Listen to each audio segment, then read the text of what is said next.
السلام علیکم ناظرین، پروگرام میں خوش آمدید۔ جن گھروں کے اندر جھگڑے ہوتے ہیں وہ محلے والوں کے ساتھ صحیح طریقے سے بات نہیں کر سکتے، جن ممالک کے اندر نظام ٹوٹ پھوٹ رہے ہوتے ہیں یا نظام کے بعض حصے ایک دوسرے کے ساتھ عملاً جنگ کر رہے ہوتے ہیں، وہ بیرونی سفارتکاری نہیں کر سکتے۔ یہ ایک عام سا نکتہ ہے جو ہمیں سمجھ نہیں آ رہا۔ جب ہم امریکہ سے بات کرنے کی بات کرتے ہیں تو ان کا نظام تو بڑا تگڑا ہے، انہوں نے اپنی پالیسی پاکستان کے بارے میں مرتب کر لی ہے، اس کی تمام جہتیں بنا لی ہیں۔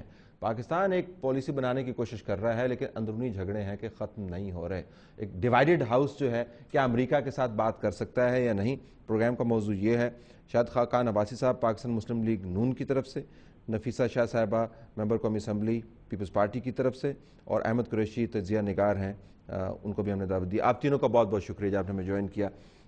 قریشی صاحب، آپ سے بات کا آغاز کرتے ہیں۔ آپ کا دی نیوز میں ایک آرٹیکل چھپا ہے، اس کا پہلا سینٹنس جو ہے بڑا پروووکیٹو ہے۔ ہمیں آپ کے پوزیشنز کا پتہ ہے لیکن اس پوزیشن کے معیار کے اوپر بھی یہ بڑا پروووکیٹو ہے کہ امریکہ نے has taken over Pakistani presidency. آپ غصہ نکال رہے ہیں یا آپ کا کوئی مفروضے میں کوئی جان بھی ہے تاکہ ہم بحث کو آگے چلا پائیں؟ طلعت صاحب، اگر آپ بات کریں گے امریکہ کی اور امریکہ کے ساتھ تعلقات کی تو میرے خیال میں سب سے پہلا سٹیپ جو وہ یہ ہے کہ آپ امریکی مداخلت کی بات کریں۔ اور مداخلت میں سب سے پہلی بات تو یہ ہے کہ یہ حقیقت مانی پڑے گی کہ 2006 اور 2007 میں ایک خفیہ معاہدہ ہوا تھا اس کا مقصد تھا یہ تعین کرنا کہ کون آپ کے صدارتی محل میں اسلام آباد میں بیٹھے گا۔ یہ فیکٹ ہے، اس کو کانڈیز رائس نے کنفرم کیا ریسنٹلی، آپ کو پتہ ہے ان کی کتاب میں، اور دوسری سورس بالکل بیک اینڈ فورتھ ہوتا رہا۔ اگر آپ نے بات کرنی ہے کہ آپ کے تعلقات امریکہ کے ساتھ ان کا خد و خال کیا ہوگا تو آپ پھر یہ بھی بات کریں کہ کیا آپ کے ملک کے جو صدر ہیں وہ جا کے ابوظہبی اور دبئی میں خفیہ ملاقاتیں امریکی، لیکن وہ جو معاہدہ وہ تو جنرل مشرف کے بارے میں تھا نا، وہ زرداری صاحب کے بارے میں تو نہیں تھا۔ تو یہ ناٹ نیمنگ زرداری، یہ سہیں کہ پریزیڈنسی ان کے کنٹرول میں ہے۔ نہیں، مطلب وہ آپ کے گورنمنٹ کا خد و خال تعین کرنے کے حد تک جا سکتے ہیں۔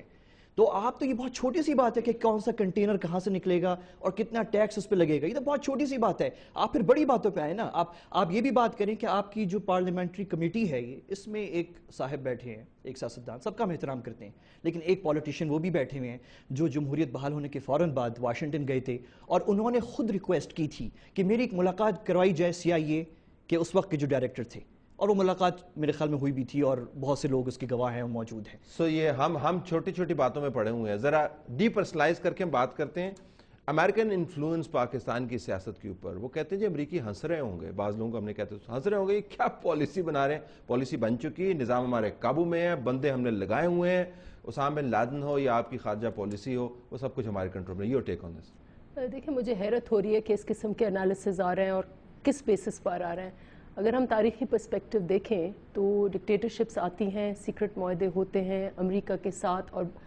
اربیں روپے ایڈ لی جاتی ہے، اور پھر کہاں جاتی ہے وہ بھی آپ کو پتہ کہ جنرل ضیاء الحق کے حوالے سے اوجڑی کیمپ ایشوز، پھر جنرل مشرف کے، وہ ساری چیزیں اب نکل کے آ رہی ہیں۔ اور جو MOUs کا ذکر ہوا ہے وہ بھی 2002 والے MOUs ہے، رائٹ؟ اس وقت جو ایشو ہے وہ یہ ہے، اگر آپ فارن پالیسی کی دیکھیں اوور آل، اور انہوں نے کہا کہ US اس حکومت میں پہلی دفعہ ایک پرسپیکٹو لیا جا رہا ہے کہ ہم اپنے ٹرمز آف انگیجمنٹ جو ہیں یونائٹڈ اسٹیٹس کے ساتھ وہ ہمیں تعین کرنے ہوں گے، اور وہ کون کرے گا؟ وہ صدر نہیں کرے گا، وہ کون کرے گا؟ وہ وزیر اعظم نہیں کرے گا، وہ پارلیمنٹ کرے گی۔ تو آئی تھنک، اور نہ صرف پارلیمنٹ، اور جو رپورٹ آئی ہے اس کو بھی پرسپیکٹو میں دیکھیں، صرف US کی بات نہیں ہو رہی، پوری خارجہ پالیسی آپ نے دیکھیں کہ اگر جی آپ نے 12 ممالک جو ہے ایک سینٹنس میں بتا دیے اس کے اندر، چین کو ایک سینٹنس میں، انڈیا کو ایک سینٹنس میں، ریڈیکل بات ہے۔ ہم یہ کہہ رہے ہیں کہ ہم روس کے ساتھ اپنے ڈپلومیٹک، لیکن 9/10 جو ہے US نہیں، لیکن وہ ایک سینٹنس کتنا کلیئر ہے؟ انڈیا کے ساتھ ریلیشن شپ کلیئر ہے، ایران پائپ لائن، حالانکہ آپ دیکھیں کہ یہ کہہ رہے ہیں کہ پریزیڈنسی نے سٹینڈ لیا ہے کہ ہمارے انرجی ریسورسز کے حوالے سے تھوڑا ٹھیک ہے، مجھے صرف یہ فنش کر لینا، لیکن آپ کو فنڈامنٹل ٹھیک ہے، جو نہیں ہے اس کو ہم ابھی پارلیمنٹ میں لے کے آ سکتے ہیں۔ یہ جو چارج ہے کہ جو امریکی انفلوئنس ہے وہ پاکستان کے فیصلہ ساز اداروں میں بہت گہرا ہو چکا ہے۔ اس مفروضے کو آپ ماننے کو تیار نہیں ہے؟ جنرل مشرف کے ساتھ ختم ہو گیا؟ تاریخی ایشوز رہے ہیں اور یہ انٹینگلمنٹ تاریخی ہے. اب کوشش کی جا رہی ہے کہ ڈس انٹینگل کیا جائے, اور جیسے میں نے کہا کہ وزیر اعظم اور صدر نے اپنے ہاتھ میں نہیں لیے خارجہ پالیسی, یہ ہمارے ہاتھ میں ہے. ہم پارلیمنٹیرینز بیٹھے ہوئے ہیں, ہم اس کو ایڈٹ کریں گے. ارشاد خاقان صاحب, آپ کی پارٹی کا موقف رہا ہے کہ موجودہ حکومت جو ہے اندرونی محاذ پر بھی فیل ہو گئی ہے, بیرونی طور پر بھی بڑی کمپرومائز پوزیشن ہے, اور میمو کے اوپر آپ کی پارٹی نے ایک پٹیشن لے کے اب سپریم کورٹ کے اندر گئے. مفروضہ یہی تھا کہ نظام کے اندر کوئی بہت بڑی خامی ہے کہ ہم کسی طریقے سے پاکستان کو شاید بیچ کھا رہے ہیں بعض لوگ, یا اس کو ہلا رہے ہیں. آپ کے خیال میں اس پس منظر میں یہ اس قسم کی کوشش جو ہے یہ قوی لگتی ہے, آپ کو توانا لگتی ہے, یا خانہ پوری ہے جس کا آپ حصہ بن رہے ہیں؟ دیکھیں, یہ ایک نئی ٹیریٹری ہے. پہلے کوئی بھی یہاں گیا نہیں کہ پارلیمنٹ ایک فارن پالیسی بنائے. آپ ایک فریم ورک تو دے سکتے ہیں, لیکن میں نہیں سمجھتا ہوں کہ پارلیمنٹ بنا سکتی ہے فارن پالیسی, یا اس کو بنانا چاہیے. یہ حکومت کا کام ہے. حکومت اپنی فارن پالیسی بنائے اور پارلیمنٹ میں لے کر آئے تاکہ اس کو ڈیبیٹ کیا جائے. یہ جو کچھ ہو رہا ہے, میں سمجھتا ہوں کہ رسپانسبلٹی کو ذرا وائڈن کرنے کی یہ کوشش ہے. آپ نے کہا کہ پریزیڈنسی امریکن ہاتھوں میں ہے, تو میں تو یہ کہوں گا امریکن ہاتھوں میں ہے بھی تو ان کو ڈیلیور کیا کر سکتی ہے. ٹھیک, کیونکہ یہاں 2-3 پلیئرز ایسے ہیں, اور میں اس کمیٹی کے بارے میں یہ رائے رکھتا ہوں کہ اگر ان سے فوج نے بات کی ہے یا انٹیلیجنس کے اداروں نے بات کی ہے تو پھر کوئی میننگ فل یہاں سے رزلٹ نکلے گا, ورنہ یہ خانہ پوری والی بات ہے. فوج سے بات کی ہے اور آئی ایس اے سے بات کی ہے, لیکن the whole idea was کہ جو پرانی اسٹیبلشمنٹ ہے اس سے پاور کو اٹھا کے پارلیمان کو دیا جائے. ایک انٹینٹ اس کی یہ بھی ہے, تو اگر ان سے بات کر کے آپ نے بنانی ہے تو فائدہ کیا ہوا؟ بات کا مطلب یہ ہے کہ کیا انہوں نے ان سے بریفنگ لی ہے کہ ماضی میں کیا ہوا, کون سے معاہدے ہوئے. آج تک تو یہ بات بھی کسی کے سامنے, پبلک کے سامنے نہیں آ سکی کہ پاکستان نے کیا معاہدے کیے, اور ہمیں یہ بتایا گیا کہ تمام وربل معاہدے. ہاں, لیکن دو موجود ہیں جو کمیٹی کے سامنے پیش کیے گئے تھے. وہ تو ایک بڑا چھوٹا حصہ ہے اس ساری بات کا. اور دوسری بات یہ ہے کہ یہ بھی آج تک پتہ نہیں چل سکا کہ پاکستان کو اس وار آن ٹیرر میں پاکستان کو کتنے پیسے دیے گئے. ہمیں ہلری کلنٹن نے آ کر بڑا لیکچر دیا کہ آپ نے اتنے پیسے لے لیے, ہم نے اس سے زیادہ دے دیے, لیکن آج تک یہ ایک فگر عوام کے سامنے نہیں آیا, پارلیمنٹ کے سامنے نہیں آیا. فگر اویلیبل ہے میرے خیال میں موجود سروے آف پاکستان کے پاس سب کچھ ہے. آپ پوری ایگزیکٹ فگرز لے سکتے ہیں کہ ایگزیکٹلی کتنے پیسے آئے تھے, کتنی سیویلین ایڈ تھی, کتنی ملٹری ایڈ تھی, یہ سب کلیئر ہے.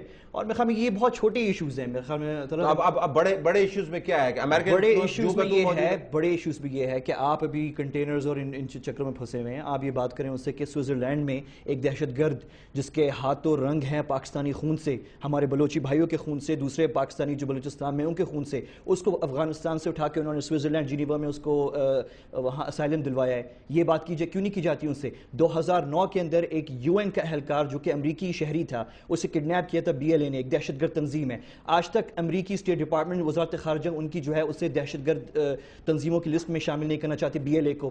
پھر وہ جو کڈنیپنگ ہوئی تھی اس میں ہمارے رحمان ملک صاحب ہیں اور امریکی یہاں پہ جو سفارتکار ہیں اسلام آباد میں اور جو کابل میں ہیں, تحقیقات جب ہوئی تو پتہ چلا کہ وہ تمام ریموٹ کنٹرول, وہ کڈنیپنگ جو ہے کابل سے ہو رہی تھی, چند فاصلے پہ ایوان صدر جو کا افغانستان کا ہے کابل میں. تو مطلب یہ باتیں سب کھل کے سامنے امریکیوں کے سامنے بھی ہیں.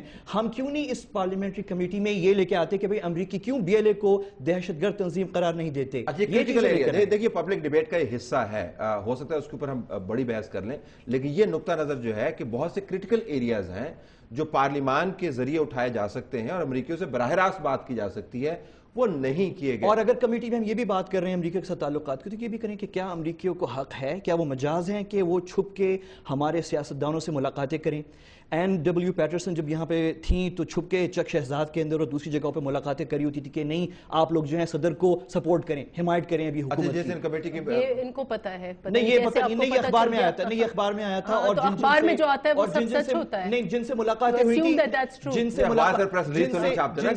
خبریں بھی چھاپتے ہیں جو وہ چھپائی جاتی ہیں, کبھی فکشنز بھی آ جاتی ہیں. نہیں فکشن نہیں آتی, جن سے ملاقاتیں ہوئی تھی انہوں نے اس پہ تبصرہ بھی کیا. 2 پوائنٹس ایک کرٹیکل ایریاز جو ہیں جہاں پہ امریکی انگریس جو ہے جو اصل میں پبلک سینٹیمنٹ کو اینگری کرنے کا باعث بنتی ہے, جو ڈیبیٹ کو آگے لے کے چلتی ہے, وہ ہم نے اس میں سے اومٹ کیا ہوا ہے. یو تھنک یہ دیٹس این ایشو فار اس یا نہیں ہے؟ نہیں, دیکھیں فرسٹ آف آل میں یہ کہنا چاہ رہی ہوں کہ یہ ایک اوپننگ پیجز ہیں, رائٹ. اب یہ پراپرٹی پبلک کی ہے, یہ پراپرٹی ہاؤس کی ہے.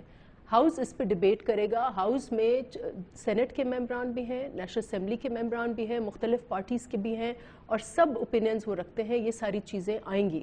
آئی ایم شیور کہ بلوچستان کے ایشوز بھی ریز ہوں گے اور دونوں طرف سے ہوں گے, کیونکہ یہ اپنی جگہ پر حقیقت ہے کہ we also have to clean put our house in order. تو یہ سب چیزیں وہاں پر ڈیبیٹ ہوں گی.